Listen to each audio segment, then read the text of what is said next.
अस्सलाम वालेकुम। तो स्टार्ट करते हैं आज की क्लास। और आज की क्लास का हमारा जो टॉपिक होने जा रहा है वो है कि हम अपने HTML फॉर्म को, जो हम बाद में कभी वेबसाइट में बना रहे होंगे, तो उसको कैसे वैलिडेट कर सकते हैं।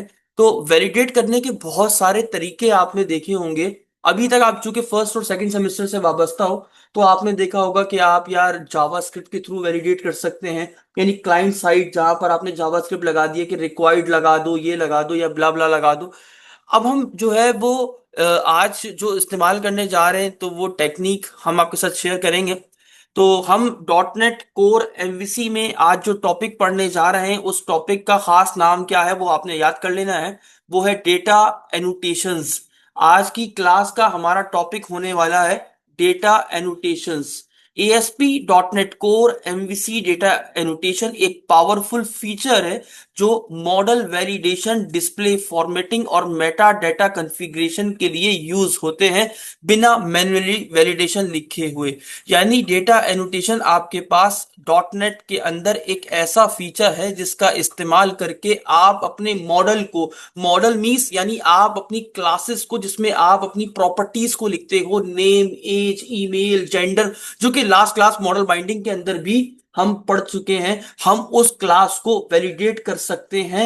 हम उस क्लास को सर्वर साइड के थ्रू वैलिडेट कर सकते हैं, ताकि हमारी कोई अगर क्लाइंट साइड को ब्रेक कर दे। तुम शायद समझ नहीं पा रहे मैं कहना क्या चाह रहा हूं। इमेजिन करो, एग्जाम्पल दिखा रहा हूं आपके सामने यहाँ पर। तो मैं मान लो यहाँ पर एक पेज बना दूं, index.html के नाम से मैंने ये पेज बना दिया। और बनाने के बाद मैं यहाँ पर क्या करूं, मैं यहाँ पर एक बॉयलर प्लेट ले लूं और यहाँ पर मैं एक फॉर्म बना लूं। और इस फॉर्म के अंदर मैं यहाँ पर क्या करूं, एक इनपुट कंट्रोल ले लूं और इनपुट कंट्रोल के अंदर मैं टाइप टेक्स्ट को रख दूं और इसको मैं कॉपी पास्ट करके ब्राउजर पे रन करूं। ये बहुत सिंपल सा काम कर रहा हूँ HTML के ऊपर, आप ऑलरेडी जानते हैं। ये फॉर्म मैंने बना दिया है। अब यहाँ पर मैं एक सबमिट का बटन ले लूं जिसकी टाइप सबमिट होगी। तो इनपुट कॉलन सबमिट, शॉर्टकट की आदत डालिए थोड़ा सा, क्योंकि अब आप सीनियर हो चुके हैं। सेव के नाम से मैंने इस बटन का नाम रखा और उसके बाद मैंने इसको रन किया। अब अगर मैं फॉर्म को सबमिट करता हूं, मेरी URL चेक कीजिएगा, मैं सेव करता हूं, मेरे पास डेटा सेव हुआ। आपको क्या लग रहा है सबमिट नहीं हुआ होगा? बिल्कुल हुआ, तभी तो क्वेश्चन मार्क ऐड हो गया। देखिए पहले क्वेश्चन मार्क नहीं था। मैं अगर सेव करता हूं, यहां पर देखिए क्वेश्चन मार्क ऐड हो जाता है। बेसिकली होता क्या है, URL में आपका डेटा जब आप इस टेक्स्ट बॉक्स में कोई डेटा लेते हो, तो वो डेटा URL से पास होता हुआ जाता है। इमेजिन करो, अगर मैं इस टेक्स्ट बॉक्स का नाम नेम रख के इसमें लग देता यूजर नेम, तो यहां पर आप गौर कीजिएगा, मैं इस बात को दोबारा से रिफ्रेश करता हूं और मैं दोबारा सेव करता हूं, वो देखिए मेरे पास उस फील्ड का नाम उस URL में ऐड हो गया। इसे कहते हैं ऑप्शनल URL। यानी ये वो URL का पार्ट होता है जो कि डेटा को लेकर जाता है। ये ना भी हो तब भी URL चल रही होती है, ऐसा नहीं कि आपकी URL डाउन हो जाती है, आपका पेज एक्सेस हो रहा हो। ये सिंपल HTML सिखा रहा हूं। अभी तो मैंने ना C# की बात की, ना मैंने जावास्क्रिप्ट की बात की। और यहां पर ये देखिए, मैं चाहता हूं, अभी फॉर्म खाली सबमिट हो रहा है, मैं चाहता हूं कि यार कोई भी बंदा खाली सबमिट ना कर सके बिना डेटा के।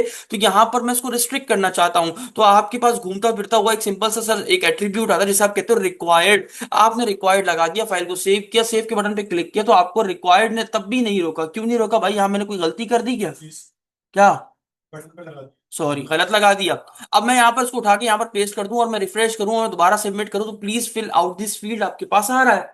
ये तोड़ना कोई बड़ी बात है? नहीं नहीं सर, क्या अगर थोड़ा सा शातिर बंदा हो, राइट क्लिक करेगा, इंस्पेक्ट करेगा, कंसोल में आएगा, रिक्वायर्ड के ऊपर क्लिक करेगा, हटा देगा, बंद कर देगा, कंसोल बंद करेगा, सेव करेगा, देखिए डेटा सेव हो, सबमिट।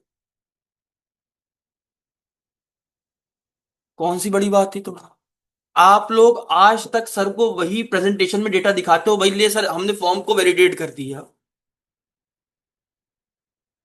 क्या वैलिडेट किया है आपने? ये तो टूट गया, 1 मिनट नहीं लगे। यानी इसका मतलब अगर हम क्लाइंट साइड वैलिडेशन लगाते हैं, ठीक है, लगाते हैं, लेकिन वो एक आम बंदे के लिए जो थोड़ी बहुत भी डेवलपमेंट जानता है, उसके लिए इतनी कॉम्प्लेक्स नहीं है तोड़ना। बहुत इजीली ब्रेक हो जाती है। क्या तुम भूल गए कि तुमने डेटाबेस में एक कॉन्सेप्ट पढ़ा था कंस्ट्रेंट्स के नाम से? भूल गए क्या? जिसमें तुमने खाली नहीं हो सकता, null, not null, unique, default, check, तुम वैलिडेट कर रहे थे अपने कॉलम्स को। तो ऐसा नहीं कि आप सिर्फ अपने फॉर्म को जो है वो क्लाइंट साइड लैंग्वेज के थ्रू ही वैलिडेट करें। क्लाइंट साइड का क्या होता है, अगर आप क्लाइंट साइड वैलिडेशन लगा देते हैं तो इसका नुकसान ये है क्लाइंट साइड वैलिडेशन का, कि उसको अगर कोई भी बंदा डेवलपर टूल को यूज करना जानता है, अब मैंने नया नाम ले लिया क्या, डेवलपर टूल किसे बोलते हैं सर, ये जो आप राइट क्लिक करके इंस्पेक्ट करके खोलते हो ना, यही डेवलपर टूल है बेसिकली। ये जो डेवलपर टूल अगर कोई बंदा यूज करना जानता है तो उसके लिए आपके इस फॉर्म की रिक्वायर्ड को तोड़ना कोई बड़ी बात नहीं है। तो वो तो आपने लगाया कि यार आप पूरी तरह से 100% कॉन्फिडेंट हो कि भाई मैंने अपने फॉर्म को बिल्कुल वैलिडेट कर दिया। उसके बावजूद अगर आपके डेटाबेस में कोई हैकिंग स्क्रिप्ट डाल दे तो आप क्या कर सकते हो, कर सकते हो कुछ? भाई यहां से जो फॉर्म से डेटा लोगे, आपको तो मेजर कॉन्सेप्ट आज यही है ना कि सर हमने डेटा किसमें सेव करवाना है, डेटाबेस में। तो आपने तो क्लाइंट साइड लगा रखी थी, तो ये तो टूट गई, ये तो बहुत इजीली टूट गई। तो अब पता है किसी जमाने में मैं क्या करता था, मैं आपको बताता हूँ। मैं यहाँ पर फेसबुक खोला, उस जमाने में ना 2018 2019 की बात बता रहा हूँ, यहाँ पर ना पासवर्ड लिखते वक्त ना ये आई नहीं हुआ करती थी। तो मैं अपने दोस्तों को बुलाता था और कहता था यार एक काम कर, अपना अपनी ईमेल लॉगिन कर मेरे फेसबुक में, तेरे को तेरा पासवर्ड मैं निकाल के दिखा दूंगा। कहता नहीं यार सब नहीं कर सकते, तो मैंने कहा ठीक है। राइट क्लिक करता था, इंस्पेक्ट करता था, यहाँ पर टाइप होती थी पासवर्ड, इसको मिटाकर टेक्स्ट कर देता था। लो जी वो बंदा है परेशान, यार असद ने हैक कर लिया भाई। भाई ये हैकिंग नहीं है, ये डेवलपर टूल की सही से नॉलेज है। अगर आपको नॉलेज अच्छी है तो आपके लिए क्लाइंट साइड को उड़ाना या तोड़ना कोई बड़ी बात नहीं होनी चाहिए। तो इसका मतलब ये है कि हम अपने कोड को सिर्फ क्लाइंट साइड के थ्रू वैलिडेट पे नहीं छोड़ सकते। तो फिर सर हमारे पास एक अदद हम लैंग्वेज भी तो इस्तेमाल कर रहे हैं। आप सेकंड सेमेस्टर पढ़कर आए पीएचपी।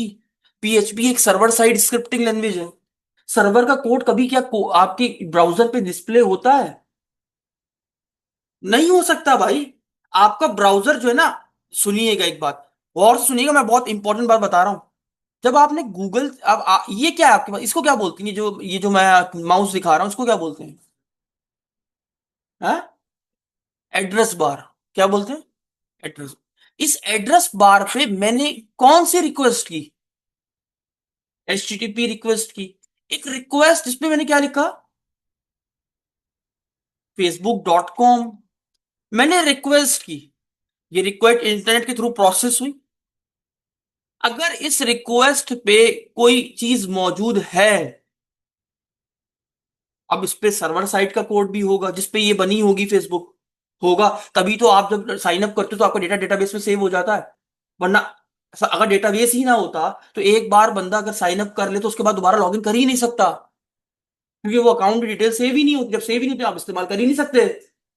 ऐसा ही है ना, आप रोजाना पोस्ट करते हो कहीं तो सेव होती होगी। तो इसका मतलब ये मैंने रिक्वेस्ट की। जब आप रिक्वेस्ट करते हो ना सर्वर से, तो सर्वर उस रिक्वेस्ट को रीड करता है, और अगर उसे मिल जाता है तो उसके बदले में वो रिस्पॉन्स करता है। तो जब इसने मुझे रिस्पॉन्स किया ना, तो कभी भी सर्वर साइड का कोड नहीं भेजता, वो तीन फाइलें भेजता है। याद रख लो तीन फाइलें, कौन सी तीन फाइलें? नंबर वन, पहली HTML, कि आपके उस पेज का स्ट्रक्चर कैसा होगा। दूसरी, नंबर टू, CSS, उसका डिजाइन कैसा होगा। नंबर थर्ड, जावा स्क्रिप्ट, अगर कोई फॉर्म के अंदर कोई आपने यहां पर कोई डायनेमिक जो है वो वैलिडेट कर रखा है, कोई पॉपअप वगैरह लगा रखी तो उसके लिए, या वैलिडेशन वगैरह के लिए।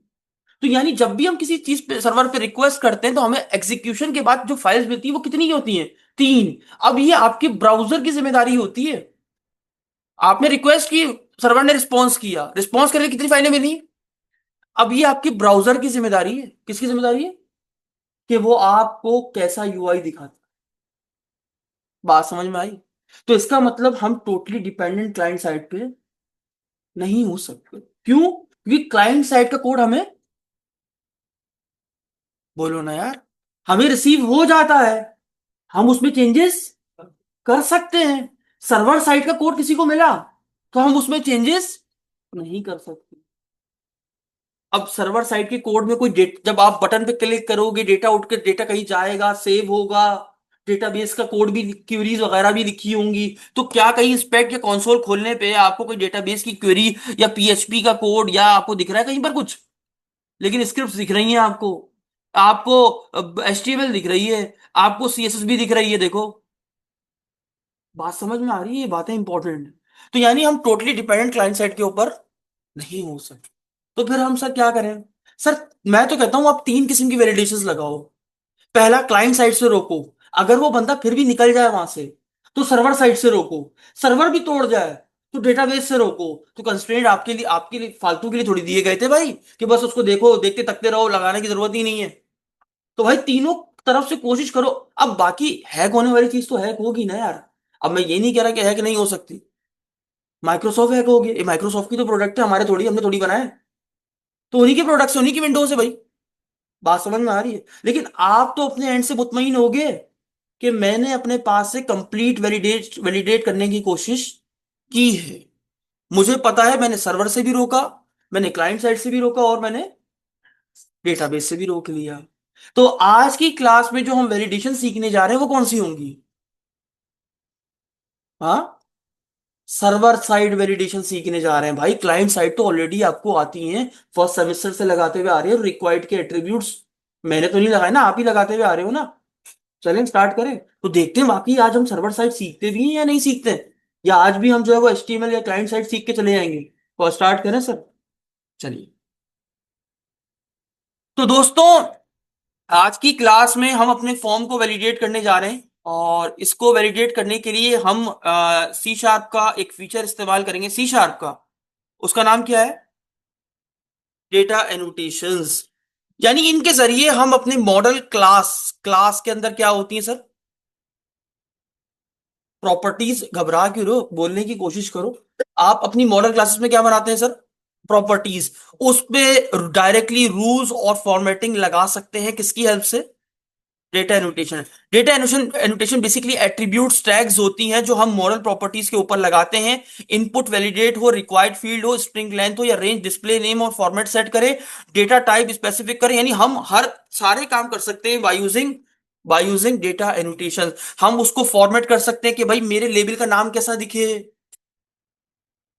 नाम करना, उसको फॉर्मेट करना। इसके अलावा डेटा टाइप, भाई डेटा टाइप मतलब इनपुट की टाइप क्या होगी, पासवर्ड होगी, टेक्स्ट होगी, रेडियो बटन होगी, सिलेक्ट होगी, क्या होगी, ये भी कर सकते हैं। और क्या कर सकते हैं? भाई रिक्वायर्ड लगाना है, किसी पे इतनी लेंथ हो, इतनी लेंथ ना हो, इससे ज्यादा एज उसकी 18 से अबव हो, एज उसकी 18 से कम हो। ये तमाम वैलिडेशन कहाँ लगा सकते हैं? क्लासेस पे अपने पास किसका इस्तेमाल करते हुए? डेटा एनोटेशंस के फीचर्स का इस्तेमाल करते हुए हम ये इस्तेमाल लगा सकते हैं। What is data annotation? Basically क्या होते हैं? एट्रीब्यूट्स होते हैं, टैग्स होते हैं, जो हम किसके ऊपर अप्लाई करते हैं? मॉडल की प्रॉपर्टीज के ऊपर अप्लाई करते हैं। मैं स्टेप बाय स्टेप आगे कंटिन्यू करूंगा, आप कोड को देखते जाएंगे और समझते जाएंगे। सबसे पहले हम विजुअल स्टूडियो को ओपन कर लेते हैं, क्योंकि हमने काम ही इसी में करना है। मैं बिल्कुल फ्रेश प्रोजेक्ट पे काम करूंगा ताकि आपको स्टार्ट टू एंड समझ में आ सके। एक नया प्रोजेक्ट बना लेते हैं। मैंने क्रिएट अ न्यू प्रोजेक्ट पे क्लिक किया। आपको पता है कि हम डॉट नेट कोर का प्रोजेक्ट कैसे बनाते हैं? सबसे पहले हम जो बैकएंड लैंग्वेज यूज करेंगे वो C# होगी, ये फिल्टर है। और जाहिर सी बात है, ऑपरेटिंग सिस्टम विंडोज है हमारा। और उसके बाद हम कौन सी एप्लीकेशन बना रहे हैं? कंसोल बना रहे हैं? नहीं, हम वेब बना रहे हैं, तो हम यहाँ से वेब सेलेक्ट कर लेते हैं। बहुत सारे प्रोजेक्ट्स आ जाते हैं। उसमें भी हमने क्या करना है? ASP.NET Core web app MVC हमने आर्किटेक्चर वाला यूज करना है। हमने क्लिक करना है, नेक्स्ट के बटन पे क्लिक करना है। यहां से आप अपने प्रोजेक्ट का नाम रख सकते हैं। तो आज की क्लास का नाम है form validation, and that's it. उसके बाद नेक्स्ट के बटन पे क्लिक करेंगे। यहां से आप सिलेक्ट कर सकते हैं अपने डॉट नेट के फ्रेमवर्क के वर्जन्स को। मैं क्रिएट करूंगा, मैं AT इस्तेमाल कर रहा हूं।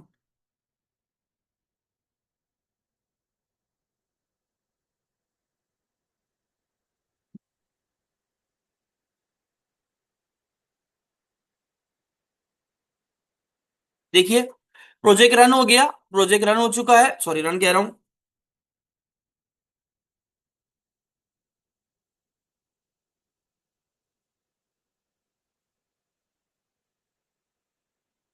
अच्छा, एक मजे की बात बताता हूँ, हिडन फीचर इसका। मैंने अभी क्या बोला? हम डेटा नोटेशन का इस्तेमाल करके क्या करते हैं? मॉडल की प्रॉपर्टीज को क्या करते हैं? वैलिडेट करते हैं। किस साइट पे? लेकिन एक बात बताऊं, इसमें एक फाइल होती है jQuery के नाम से, jQuery वैलिडेशंस के नाम से। अगर आप वो इनेबल कर दो ना, तो ये ऑटोमेटिक क्लाइंट साइड वैलिडेशन भी खुद ही लगा देता है। आपको वो भी लगाने की जरूरत नहीं पड़ती। यानी क्लाइंट साइड और सर्वर साइड दोनों ही अचीव कर सकते हो आप डेटा एनोटेशंस के थ्रू। आपको अलग अलग जाके लगाने की जरूरत। आओ स्टार्ट करते हैं सर।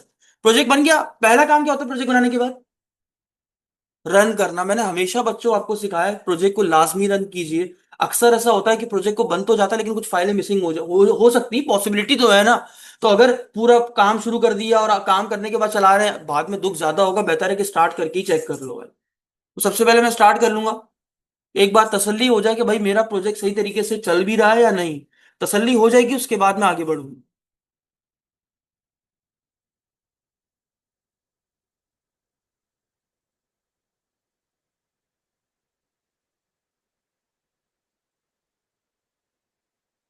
ये देखिए ऑन हो गया। इसका मतलब हमारा प्रोजेक्ट बिल्कुल ठीक काम कर रहा है। गुड, जबरदस्त। अब यहां से आप सोल्यूशन एक्सप्लोरर खोल सकते हैं जहां पर आपको अपने प्रोजेक्ट का पूरा फोल्डर स्ट्रक्चर दिखता है। यहां पर आने के बाद हमने सबसे पहला काम क्या करना है? सबसे पहला काम, जाहिर सी बात है सर, हमारे पास हम अपना फॉर्म बनाएंगे, उस फॉर्म में क्या क्या फील्ड्स होंगी, तो उस फील्ड को कहीं ना कहीं से सेट भी तो करेंगे। डेटा सेट भी तो होगा ना कहीं जाके। तो हम मॉडल बाइंडिंग का ही इस्तेमाल करेंगे आज भी। तो हम यहाँ पर मॉडल का इस्तेमाल करते हैं। मॉडल क्या होता है? जिसमें हम अपने पास तमाम एक क्लास बनाते हैं, जिसमें हम अपनी क्लास में तमाम प्रॉपर्टीज को रखते हैं। तो मैं यहाँ पर मॉडल क्रिएट करता हूँ, राइट क्लिक किया, ऐड। बेसिकली मॉडल क्या है? एक क्लास है। तो यहाँ पर ऐड करके क्लास के बटन पे क्लिक किए। यहाँ पर आप अपना कोई भी मॉडल, किसी भी क्लास किसी भी नाम से बना सकते हो।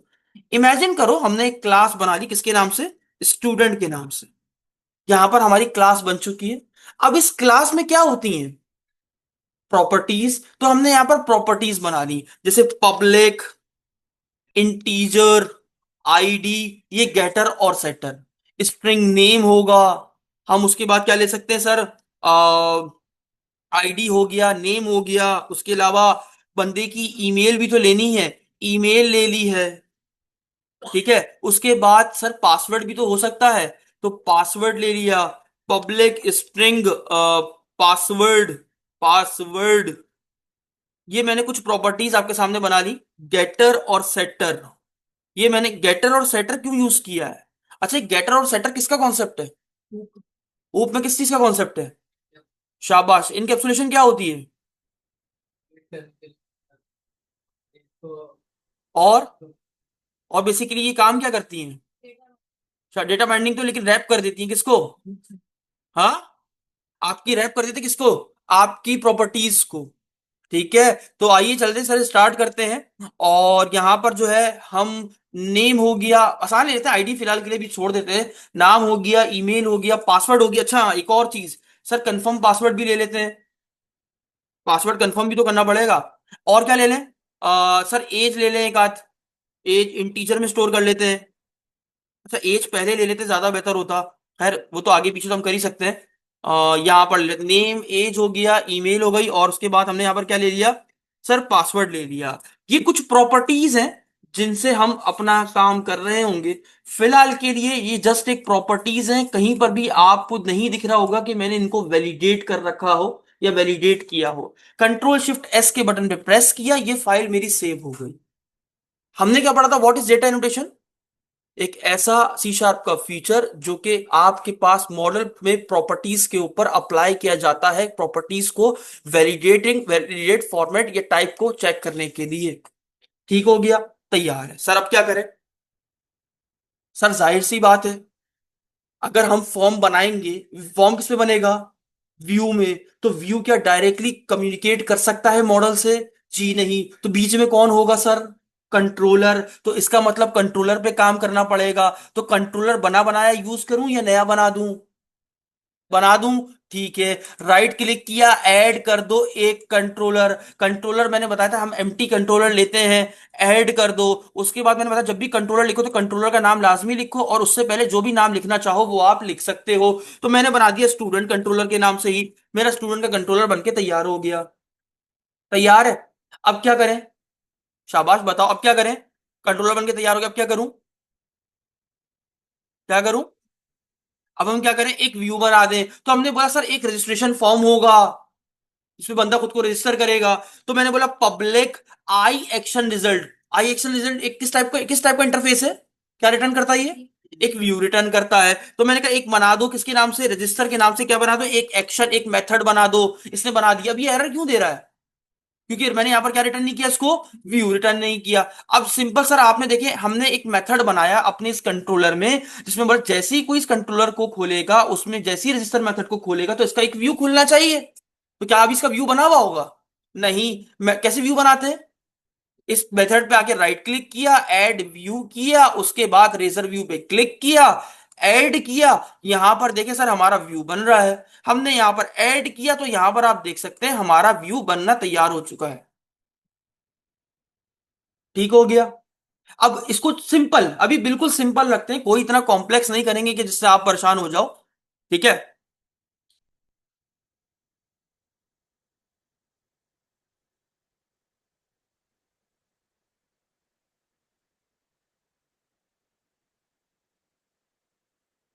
आ गया?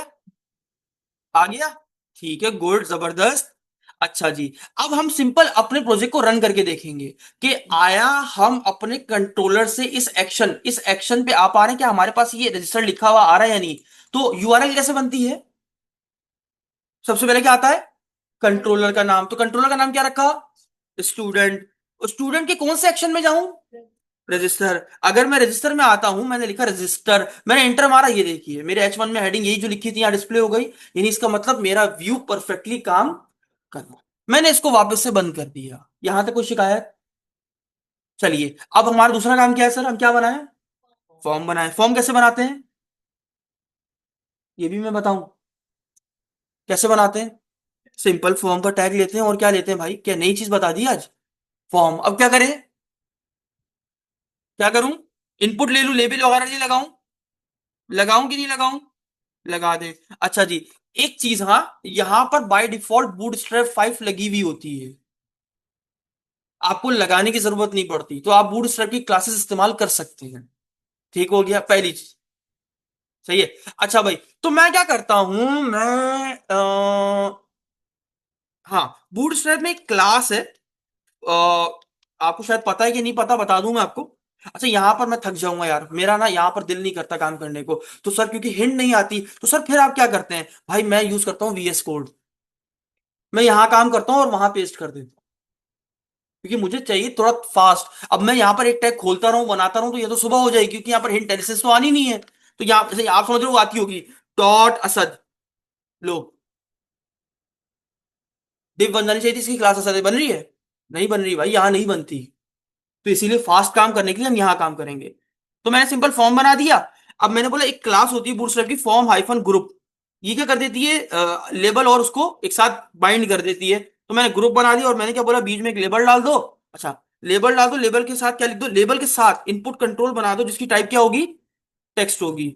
ये लो, बन गया। सिंपल है, कोई मुश्किल नहीं है। बन गया यहाँ पर। इसके बाद अब हमने क्या करना है, यहाँ पर हमने क्या बोला, हाँ, एक चीज हमारी रह गई, वो क्या है कि क्लास ऐड करना भूल गए फॉर्म हाइफन कंट्रोल के नाम से। ये क्या करती है, ये आपके पास फुल विड्थ ऑक्यूपाई करवा देती है आपके इस टेक्स्ट बॉक्स को। ये हो गई नेम के लिए। ये हो गई किसके लिए, एज के लिए। ये हो गया ईमेल के लिए। ये हो गया पासवर्ड के लिए। ये हो गया right click format document. Form को कॉपी किया, यहां पर आके पेस्ट कर दिया। चेक करें, एक बार देखना तो बनता है कि कैसा लग रहा है कैसा नहीं लग रहा। तो यहां पर आके क्या करेंगे, इसको चेक करेंगे।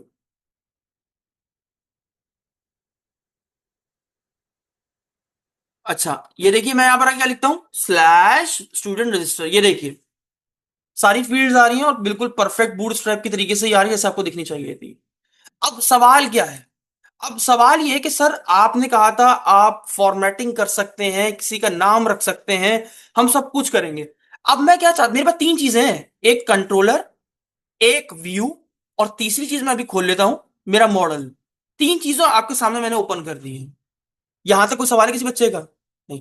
अब मैं क्या चाहता हूं, मैं चाहता हूं सर, मैं ऐसा व्यू बनाऊं, ऐसा व्यू बनाऊं कि जिसमें मेरे जो प्रॉपर्टीज के नाम है ना, वही नाम उठ के इसके लेबल बन जाए।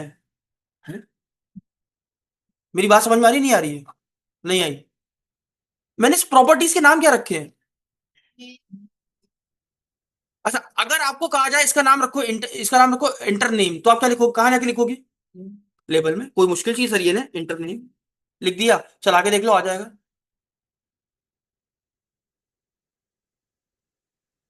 देखो,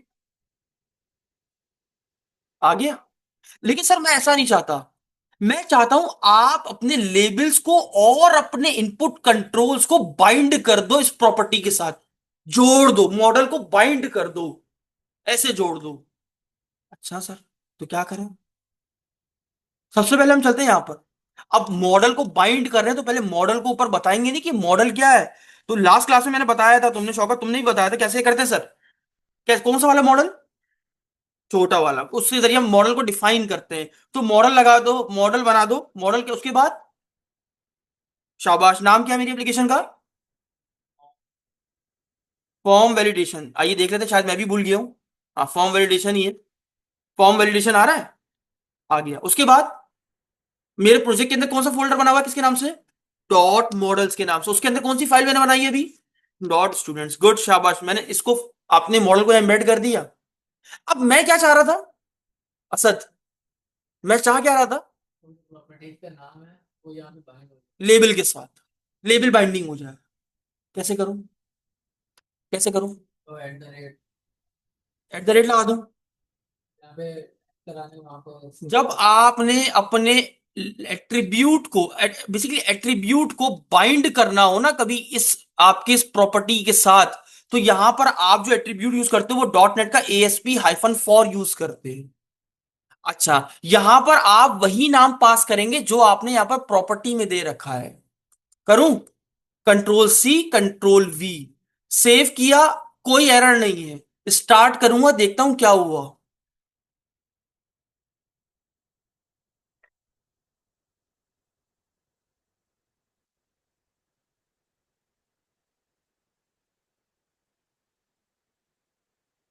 ये नेम कहां से उठकर आया? प्रॉपर्टीज से उसका लेबल उठकर आ गया। देखा कैसे बाइंड हुआ हुआ है। अच्छा, अब बाकी को भी करना है, कैसे करूं? यार अब तो बता दो। Simple sir, ASP-4, ASP-4, ASP-4, यही तो करना है आपने, और क्या करना है? उसके बाद इसका क्या लिखूं? जो नाम वहां लिखा हुआ रेप्लिका, कॉपी पेस्ट कर लेना, गलती नहीं करना खुद से लिखने की। ईमेल। उसके बाद पासवर्ड। उसके बाद कंफर्म पासवर्ड। चेक करते हैं अब कैसा लग रहा है। कंट्रोल Shift S से सेव किया, स्टार्ट किया। मैं एक एक स्टेप बाय स्टेप आपको करवा रहा हूं ताकि आपको याद हो जाए कि हम डेटा एनोटेशन कैसे अप्लाई करते हैं या मॉडल बाइंडिंग कैसे हो रही है। यहां तक किसी का कोई सवाल? यहां तक कोड परफेक्ट है? किसी को कोई इशू हो रहा है तो बताइए। कोई भी बच्चा जिसको अभी तक इशू फेस हो रहा हो। जी? नहीं हो रहा? पक्का आगे बढ़ूं? पक्का आगे बढ़ूं? जी? बताओ ना, शाबाश बेटा, क्या हो गया अच्छा, सर एक सवाल है। हाँ। अगर यही नाम जो है ना कोड के अंदर नाम प्लेस होल्डर, तो प्लेस होल्डर आपको खुद पास करना पड़ेगा। ASP- प्लेस होल्डर ऐसा कुछ है नहीं, देख लेते हैं फिर भी।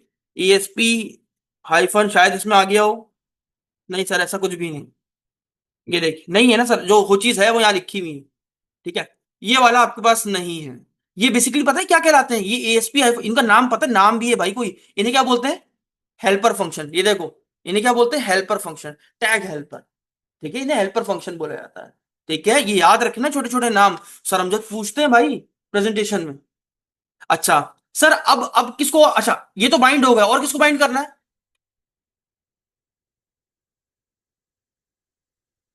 जब इनपुट कंट्रोल से डेटा उठाते हो तो क्या करते थे PHP के अंदर? जब फॉर्म में जब डेटा इनपुट कंट्रोल से उठाते तो क्या करते थे PHP के अंदर? नेम डिफाइन करते थे। यहां पर ना ऐसे ऐसे ही करते थे ना। जो नाम, यहां पर नेम डिफाइन नहीं करेंगे, तो यहां पर क्या करेंगे? सर यही चीज पास कर देंगे जो ASP-4, इसको भी बाइंड कर देंगे इसी के साथ। जो नाम यहां पास किया वही नाम यहां पास कर देंगे। इससे आपका इनपुट कंट्रोल भी बाइंड हो जाएगा। यानी यहां पर इसका ऑटोमेटिक नेम क्या साइन हो जाएगा? जो नाम प्रॉपर्टी का नाम होगा वही नाम यहां सेट हो जाएगा। ऐसे ही सेम इसमें यहां काम करेंगे। Control C, control V। Control C, control V. देखिए एक एक टेक्निक स्टेप बाय स्टेप बता रहा हूं, अभी तो सिर्फ नाम सब रखा है, अभी तो बाकी काम आगे किया ही नहीं है। उसके बाद सर बटन लगाना आप भूल गए, तो बटन लगा लेते हैं, कंट्रोल सी, कंट्रोल वी। मैंने क्या बोला, एक बटन बना दो, इनपुट टाइप जिसकी सबमिट होगी, और बस। और क्या, और बटन का नाम होगा वैल्यू सेव डेटा, और उसके बाद बटन जो है वो बूटस्ट्रैप लगा दो, BTN BTN hyphen primary. That's it, save किया, चला के देखते कैसा लग रहा है। स्टेप बाय स्टेप दिखाऊंगा, एक एक चीज आपको हमेशा के लिए याद हो जाए। सिलेक्ट किया स्टूडेंट रजिस्टर के, देखो आ गया, बूट स्ट्रैप आ गया ना भाई। अब ये चिपका हुआ है तो सर यहाँ कर देना, ये आप खुद ही करिएगा सर। अच्छा अब इंस्पेक्ट करके कंसोल करके खोलें, यहां पर हमने क्या यूज किया है, क्या आर इंस्पेक्ट किया, ये देख लो। कंसोल खोलो, ये देखो, खोलूं एक फील्ड भी खोलूं,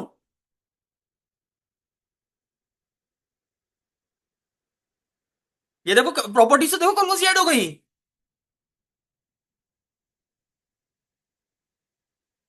मैंने ऐड की, मेरा कोड में दिखाओ कहाँ है। मैंने ऐड करी है, वही नाम रखा है मॉडल प्रॉपर्टी का, जो किसमें क्या ना किसमें नाम रखा था, मॉडल में वही नाम आया है इस इनपुट कंट्रोल का, ये देख लो भाई। Automatic validation the name field is, ये तो देखो यार, ये तो देख लो, ये देखो, ये देख लो भाई। अच्छा सर सबमिट करके दिखाया, कुछ होता है क्या? अच्छा देख लेते हैं, फॉर्म सबमिट हो गया। अभी तो हमने कोई बात ही नहीं की ना आगे, अभी हमने सब कुछ लगा दिया है, लेकिन अभी कुछ वर्किंग में नहीं है। यहां तक कोई सवाल कोई ऐसा बचा जिसको समझ में ना आया हो? जी बस जी जी, कोई सवाल? शुरू करूं काम, शुरू करूं? गुड, बिस्मिल्लाह करते हैं सर। अब जैसे ही मैं फॉर्म सबमिट करूं, अच्छा सर पहले वैलिडेशन तो दिखाएं, वैलिडेशन तो आपने लगाई ही नहीं। ठीक है, ठीक है, गुड। अच्छा आप क्या चाहते हो, नेम को रिक्वायर्ड कर दूं? हाँ, नेम को रिक्वायर्ड कर दूं, ठीक है। तो डेटा एनोटेशंस को इस्तेमाल करने के लिए पहले, अब डेटा एनोटेशन पे आ गए हैं।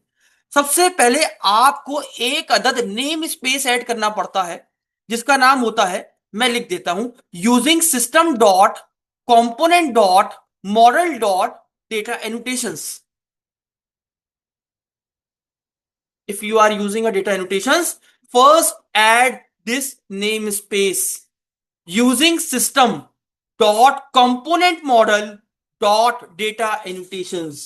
आप ऑफिशियल लाइब्रेरी खोल के देख लीजिए, अगर आपको ज्यादा है ना तो यहां पर डेटा एनोटेशन लिख दीजिए इन C sharp.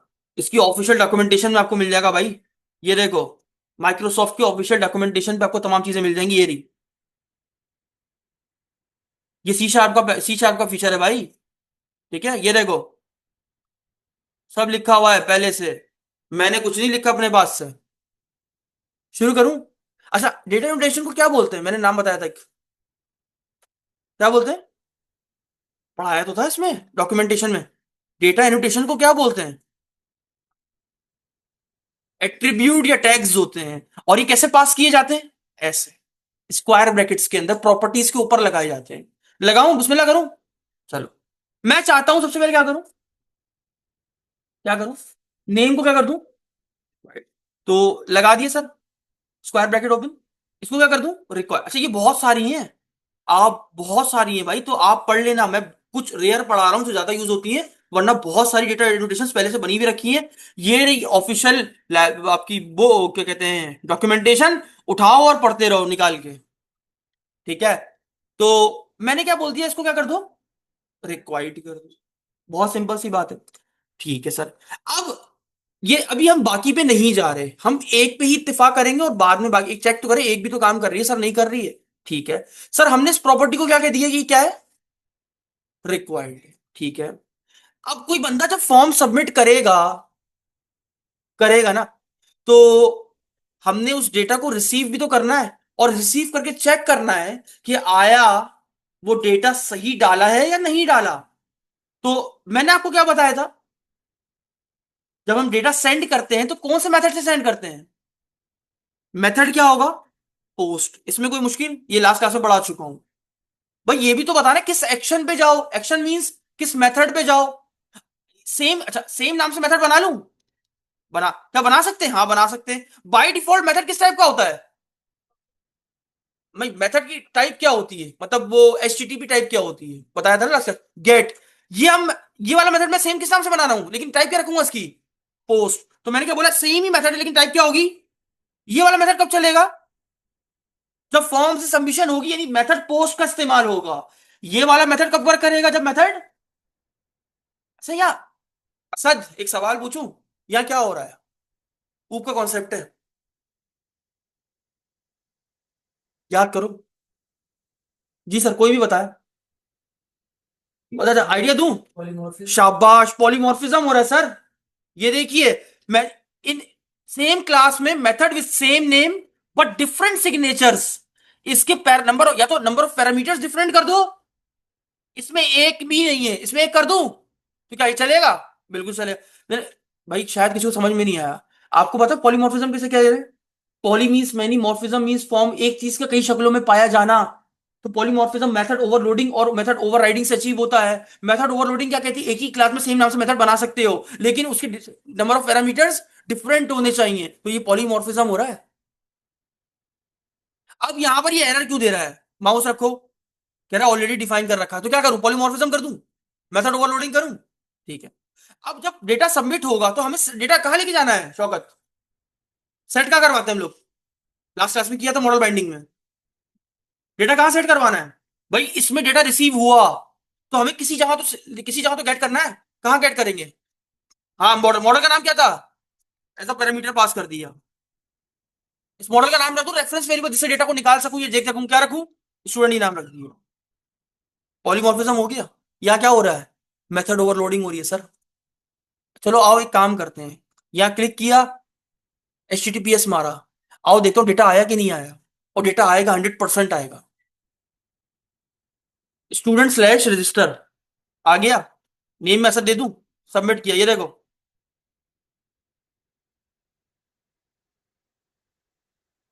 Art model binding हो रही, खुद ही सेट हो रहा है। ऑब्जेक्ट पास किया, इस ऑब्जेक्ट को मैंने ऐसे क्लास में रिसीव किया और एक एक करके सेट करवा दिया प्रॉपर्टीज के अंदर। ये काम कौन करता है? ऑटोमेटिकली खुद ही हो जाता है। मॉडल बाइंडिंग में पढ़ा था, याद आ रहा है? सर वही कर रहे हैं जो लास्ट क्लास में पढ़ा था, लेकिन आज बस वैलिडेशन कर रहे हैं। अब क्या करना है? अब इसमें चेक क्या करना है? डेटा रिसीव हो रहा है, अब क्या करूं? लॉजिक लगानी, क्या लॉजिक लगाऊं? बताओ ना। कि अगर अच्छा, हम डेटा किसे मॉडल बाइंडिंग कर रहे थे, क्या करेंगे? अगर मॉडल की स्टेट, क्या कह रहा हूं? अगर मॉडल की स्टेट क्या है? डॉट, क्या करूं? क्या है? अगर मॉडल की स्टेट क्या है? क्या है? इज वैलिड है तो क्या करूं? क्या करूं? अगर इज वैलिड है तो क्या करूं? एक व्यू पे ले जाओ, रिटर्न कर दो, रीडायरेक्ट टू एक्शन। याद आया? उस एक्शन का नाम क्या है? क्या करूं? या रीडायरेक्ट टू क्या करूं? रीडायरेक्ट टू एक्शन करूं, रीडायरेक्ट टू व्यू करूं, क्या करूं? एक्शन ही करूंगा ना। उस एक्शन का नाम क्या है? कुछ भी रख दूं? कुछ भी रख सकता हूं? हाँ रख दे सर, क्या रखूं? जब जैसे ही मॉडल की स्टेट अगर सही हो, मॉडल की स्टेट कब सही होगी? जब डेटा प्रॉपर दिया गया होगा, जब वैलिड होगा, तो क्या कर दो? रीडायरेक्ट कर दो एक्शन पे चले, एक्शन मतलब मेथड पे चले जाओ। तो मेथड बना लेते हैं यहां पर, पब्लिक आई एक्शन रिजल्ट, आई एक्शन रिजल्ट सक्सेस का एक व्यू बना, मेथड बना दो, ये लो, यहां ले आओ। किस पे ले आओ? सक्सेस के एक्शन पे ले आओ। कैसे पास करते हैं? इन्वर्टेड कॉमा में पास कर दिया। अगर मॉडल की स्टेट वैलिड हो तो क्या करना? किस एक्शन पे? सक्सेस कहां भरा हुआ है? ये यहां लेकर आएगा। तो मैंने क्या बोला, तुम रिटर्न कर देना, तुम क्या रिटर्न कर देना? एक अदद व्यू, दैट्स इट। अब व्यू बना ले इसका। कैसे बनाएंगे? Right click, add view, razor view, add, और ये ऐड। सक्सेस हो जाओ तो किस पे आ जाना? इस व्यू पे आ जाना। आ जाना। यहां तक कोई सवाल है सर? यहां तक समझ में आ रहा है सर? हाँ बिल्कुल है, इसने बाय डिफॉल्ट खुद बनाया, हमने नहीं बनाया। ठीक है। अब यहां पर मैं क्या करूं? Your form has been submitted successfully. आप चाहो तो मैसेज वहां से भी पास कर सकते हो, व्यू बैक से करके दिखा दूंगा बाद में, ठीक है। And all validation, and all, ये मैसेज लिख रहा हूं बस, अप्लाई, डन, ये मैसेज दिखा देना। लेकिन सवाल ये, अगर वैलिडेशन मॉडल की स्टेट वैलिड हो तो, नहीं हो तो क्या, वापस इसी व्यू पे लेकर आना, लेकर आना, और मॉडल को, इसी मॉडल को वापस भेज देना, कहा, व्यू पे, कि प्रॉब्लम आई है, इसी में जो प्रॉब्लम आई है इस मॉडल में, चेक करते हुए इसको वापस कहा, इसी व्यू को मॉडल के साथ बाइंड करके भेज देना। ये यहां पर रिसीव हुआ होगा, यहां पर रिसीव हुआ होगा। अब हमने यहां पर वैलिडेशन दिखानी है। ने अभी तो हमने नेम की लगाई है, तो मैं स्पैन लिख देता हूं, यहां पर स्पैन का एक टैग खोल दिया, कुछ भी आप लिख दो। यहां पर मुझे वैलिडेशन दिखानी है, इसके अंदर दिखानी है, यहां पर। तो जब आपने मॉडल बाइंडिंग की हुई हो और आपको, अच्छा, यहां पर बाय डिफॉल्ट जो डेटा एनोटेशन है उसमें रिक्वायर्ड जैसे ही आप लिखते हो, तो बाय डिफॉल्ट द, क्या लिखा है देखो, द, आपकी फील्ड का नाम क्या है, द नेम इज रिक्वायर्ड, जो आपको प्रॉपर्टी का नाम होता है वो लग जाता है। अब हमें ये वाला मैसेज दिखाना है, तो ये मैसेज को दिखाने के लिए आप यहां पर कैसे यूज करोगे, तो इसका एक एट्रीब्यूट है एएसपी हाइफन वैलिडेशन फॉर। क्या नाम रखू उसका, क्या नाम डालू उसमें, क्या नाम डालूं, अभी तो बताया तुमने। सर वही नाम जो आपने प्रॉपर्टी का नाम रखा है, इतना कंफ्यूजिंग क्यों हो रहा है सर। और थोड़ा सा रेड कर दें, तो क्लास क्या करें, टेक्स्ट हाइफन डेंजर, डन। अब स्टार्ट करें, इतना काम कर लिया, दोबारा देखिएगा।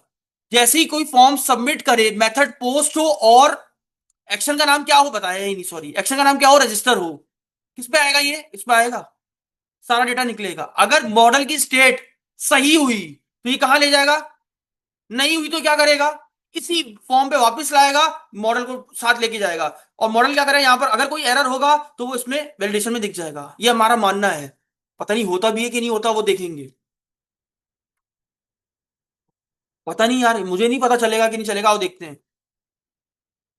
सबमिट करें, क्योंकि रिक्वायर्ड लगा हुआ है।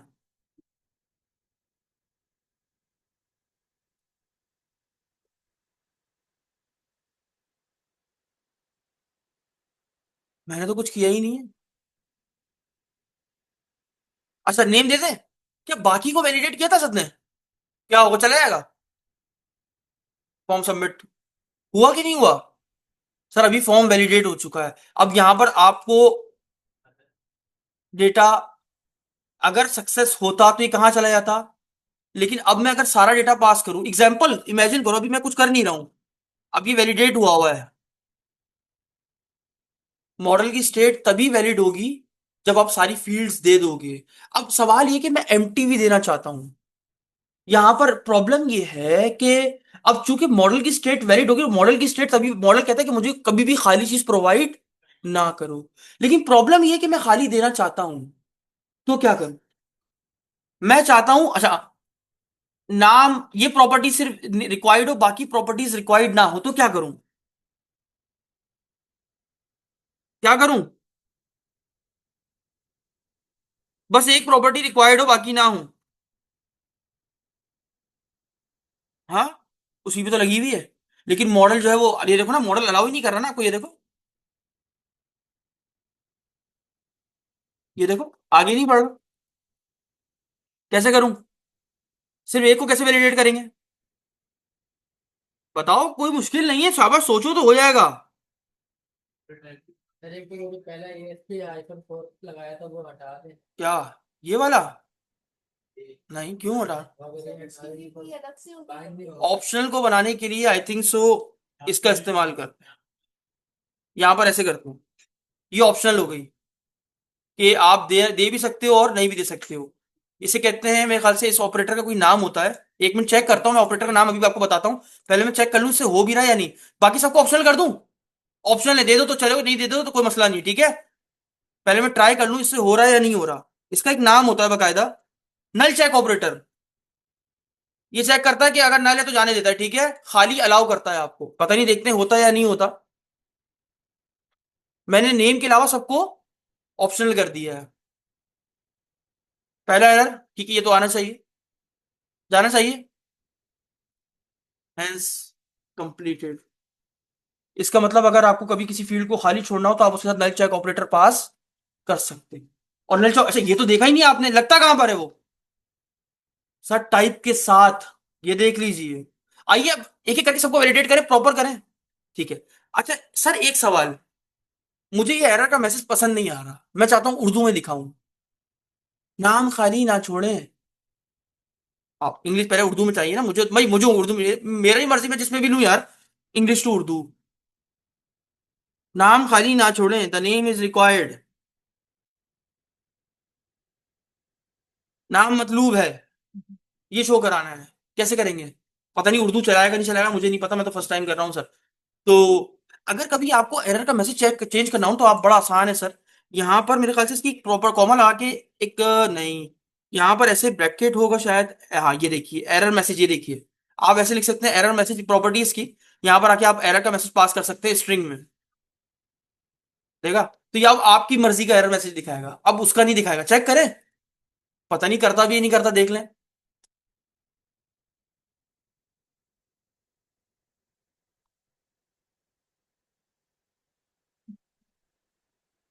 देखा आपने? तो यानी अगर आपको खुद अपना बनाया हुआ मैसेज पास करना हो तो आप उसके साथ वो भी कर सकते हो।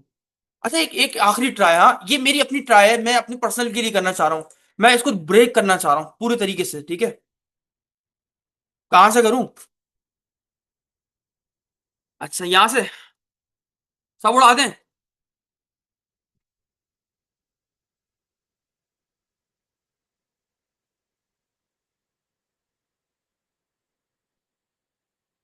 देखते हैं यार क्या होता है।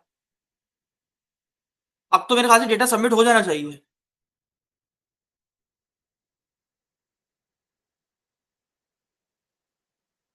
क्या कहते हो? खाली कर दिया अब तो, हो जाना चाहिए ना, सबमिट तो हो जाना चाहिए। तो ये होती है सर्वर साइड वैलिडेशन। आपने क्लाइंट से भले उड़ा दिया, सर्वर ने चेक किया आपको, भाई कहाँ निकल रहे हो, नेम इज रिक्वायर्ड, डन। तो सर मेरी आइए वापस अपनी पीडीएफ की फाइल पे। तो सर काफी किस्म के डेटा इमिटेशन होते हैं, जिसमें से कुछ आपकी स्क्रीन पे आपको यहाँ नुमाया हो रहे हैं सर, आप यहाँ पर देख सकते हैं। तो स्टार्ट करें, एक एक करके जल्दी जल्दी लगाते हैं और उसको उसको वाइंड अप करते हैं सर टॉपिक को। तो सबसे पहले हम चलते हैं सर, नेम हमने लिख दिया कि नेम के ऊपर हम कैसे लगा सकते हैं। अब हम चलते हैं अपने पास, क्या करते हैं, अच्छा नेम में भी आप चाहो तो यहाँ पर कर सकते हो। तो नेम का करके दिखाता हूँ। अच्छा एक सवाल, क्या सर हमारे पास अभी जो नाम उठ के आ रहा है कहाँ से आ रहा है लेबल का? यहां से। क्या हम अपनी मर्जी का कस्टम नाम यहां से दे सकते हैं? आपको मैंने बताया था डेटा एनोटेशन किसकी सिर्फ फॉर्मेटिंग के लिए भी इस्तेमाल की जाती है। तो यहां पर इसकी एक प्रॉपर्टी है, सॉरी एट्रीब्यूट डिस्प्ले करके होगा। हाँ, डिस्प्ले में आके क्या है, मेरे ख्याल से नेम करके कुछ होना चाहिए, हाँ ये रहा। क्या नेम शो कराऊं बताओ? First name, student name. Sir देखिए ऐसे सब पढ़ते जा रहे हैं चीजों को, तो दोबारा से हॉट रीलोड हुआ है वो, देखा आपने? तो यानी हम नाम भी प्रॉपर्टी का चेंज कर सकते हैं। अब शायद अब इससे अब सिक्योर हो गया। हो सकता है यूजर ये समझ रहा हो कि ये मेरी प्रॉपर्टी का नाम है, लेकिन एक्चुअली मेरी प्रॉपर्टी का नाम ये नहीं है। ठीक हो गया। और क्या कर सकते हैं? अच्छा लेंथ लगाए स्ट्रिंग की, कि वो तकरीबन 4 कैरेक्टर डाल सकता है, 10 कैरेक्टर डाल सकता है, उससे ज्यादा नहीं डाल सकता। अच्छा, तो स्ट्रिंग लेंथ होता है करके कुछ, हाँ। सबसे पहले आता है स्ट्रिंग की लेंथ की मैक्सिमम, मैक्सिमम कितने नंबर कितने कैरेक्टर डालने हैं? 15। कॉमा, उसके बाद होता है मेरे ख्याल से, आ, उसके बाद मेरे ख्याल से आप डालते हैं मिनिमल लेंथ करके कुछ होता था यार। मिनिमम लेंथ, हाँ कितनी डालूं? मिनिमम 3। और क्या कर सकते हैं सर हम इसके साथ अपना, कोई पर्सनल एरर मैसेज दिखा सकते हैं क्या? हाँ बिल्कुल, देखो लिखा हुआ है, कॉमा एरर मैसेज, ये देखो आ रहा है कुछ। हाँ आ रहा है। क्या मैसेज दिखाऊं? कम से कम 3 डालो, 3 कैरेक्टर डालो। ज्यादा से ज्यादा कितने? 15। ट्राई करें। देखिए हर हर हर चीज डेटा नोटेशन से अप्लाई कर रहा हूँ, कुछ भी मैं वहां जाके जावास्क्रिप्ट से अप्लाई नहीं कर रहा। चलिए देखते हैं। तो कितने कैरेक्टर आने चाहिए सर?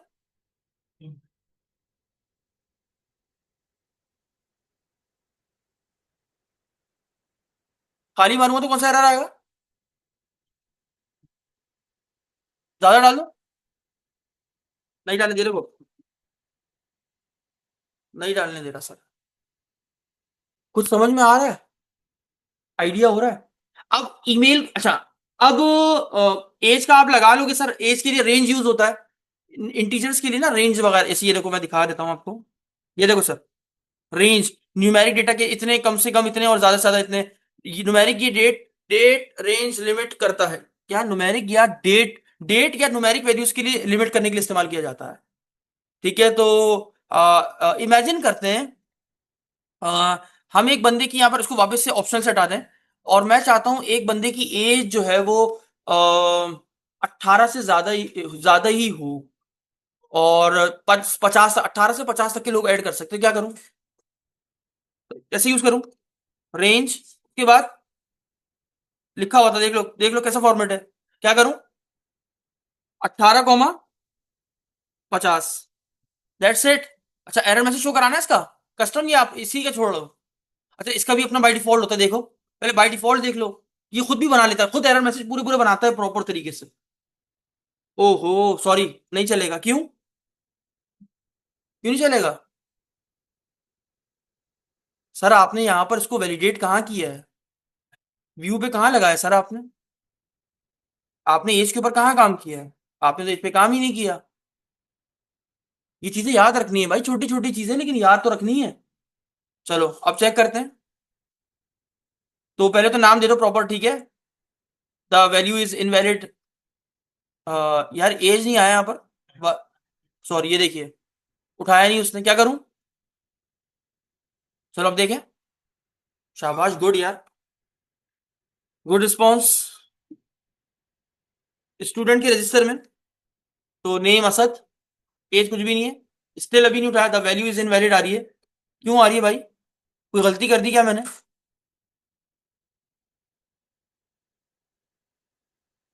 इसको देखते हैं। अच्छा सही है, सॉरी, हाँ सही तो है। मैं समझा रिक्वायर्ड का एरर आ रहा है। अगर मैंने 100 दे दी, रिक्वायर्ड तो मैंने लगाया ही नहीं है इसके ऊपर।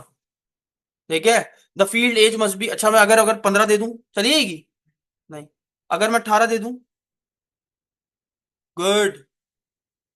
समझ में आ रहा है सर? अच्छा, अब इसके ऊपर रिक्वायर्ड लगा लोगे या मैं लगा के दिखाऊं?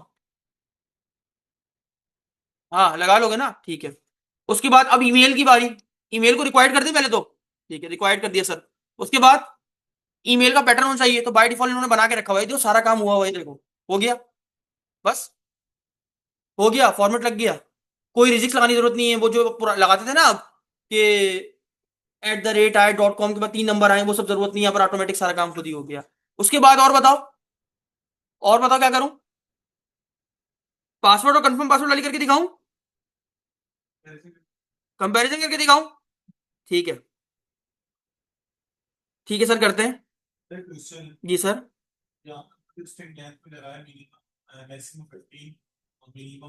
हाँ, यहाँ पर, हाँ, नहीं वो ऑटोमेटिक उसने वहां पर मिनिमम मैक्सिमम लेंथ वो जो है ना एट्रीब्यूट पास कर दिया। तो सर जा सकते हैं, लेकिन सर्वर से फिर आउट लेंगे आपको। सर्वर तो चेक कर रहा है ना सर। अच्छा, अब हमें क्या लगाना है सर? पासवर्ड और कंफर्म पासवर्ड, रिक्वायर्ड तो लगा ही लोगे। अच्छा, पहले अच्छा रिक्वायर्ड लगा, खुद ही दे रहा है। उसके बाद एक और चीज, डेटा टाइप। यहाँ पर डेटा टाइप क्या रखना चाहते हो? डेटा टाइप मैंने बताया था आपको, डेटा टाइप भी रख सकते हैं। क्या रखूं? इनपुट की टाइप क्या होगी? पासवर्ड। तो डेटा टाइप डॉट कर दूं पासवर्ड? आओ ना हिंट। नहीं, गलत कर रहा हूँ क्या? गलत कर रहा हूँ शायद, कैसे लिखते ये, ऐसे लिखते, सॉरी, ये देखा। बस डेटा टाइप, उसके बाद ब्रैकेट और डेटा टाइप डॉट पासवर्ड। ठीक है, ये जो सब आ रहा है, ये देखो, URL, credit card, custom, date, time, सब कुछ आ रहा है। ठीक है, तो जो भी करना चाहो कर लेना यहाँ पर। ठीक है, सेम इसको भी पास कर दी, Ctrl+C Ctrl+V। अब चेक करना है, क्या चेक करना है सर? कंपेयर। तो कंपेयर ये वाला किससे कंपेयर हो? इससे होगा ना, कंफर्म पासवर्ड से। क्या करूं? एक और होती कंपेयर के नाम से। कैसे यूज करते हैं कंपेयर को? ठीक है, कंपेयर किससे करना है, किसको? इसका नाम क्या रखा था? जो नाम है उसमें पास कर दो। करें, ट्राई करते हैं। ओह सॉरी, नहीं होगा, क्यों नहीं? शाबाश, वहां पर वो यूआई में काम नहीं कर रखा है। यहाँ पर एज आ जाएगी, यहाँ पर पासवर्ड आ जाएगा, यहाँ पर कंफर्म है, यहाँ पर कंफर्म आ जाएगा। तो जो नाम है वो पास कर दो, कंफर्म पास। उसके बाद यहाँ पर आ जाएगा पासवर्ड। उसके बाद यहाँ पर आ जाएगा ईमेल। दैट्स इट, हो गया सर। चलाएं। पूरा फॉर्म वैलिडेट कर चुके हैं बिल्कुल सक्सेसफुल तरीके से। करें, स्टूडेंट का नाम सब पहले सिंपल सबमिट। सब चल रहा है, ओके है। नाम असद। अब क्या होगा, एरर आएगा। इस पे चला गया, इस पे क्या करूं? 12 एरर आएगा। आएगा 18, ये सॉरी 18 एरर आएगा। 2 एरर फिक्स होगा। Email Asad abc.com। ठीक है, ठीक है सर। हर चीज वैलिडेट हो रही है। चला गया पासवर्ड। 1 2 3 4 5 6 7, यही है। यहां पर लिख रहा हूं ये। सही है, सही है पासवर्ड पूरा। ये बताओ कि वही क्या, यही काम सीपीएचपी और लारो ने कितना लंबा था यार। ये देखो सेम पास करूं। अब सब कुछ वैलिडेट है। मॉडल वैलिड हो रहा है, कहां जाएगा? Your form has been submitted successfully and all validation applied. I think so। आपको सही से कंप्लीट तौर पर डेटा एनोटेशन का टॉपिक अच्छे से समझ में आया होगा। ये मेरी पीडीएफ बनी पड़ी हुई है, और यहाँ पर हर एक चीज मैंने प्रॉपर डिफाइन की हुई है, तो अगर आप यहाँ से पढ़ना चाहते हैं तो यहाँ से आप पढ़ सकते हैं। ठीक है, तो मैं ये पीडीएफ भी आपके साथ शेयर कर दूंगा। और आई होप आपको अपने प्रोजेक्ट में, जब आने वाला प्रोजेक्ट होगा उसमें आपको अब कभी डेटा को, फॉर्म को वैलिडेट करने में कभी कोई प्रॉब्लम नहीं होगी। ठीक है सर, तो यहीं तक रखते हैं आज की क्लास को। मिलते हैं नेक्स्ट क्लास में एक नए टॉपिक के साथ। तक इजाजत दीजिए। अल्लाह हाफिज।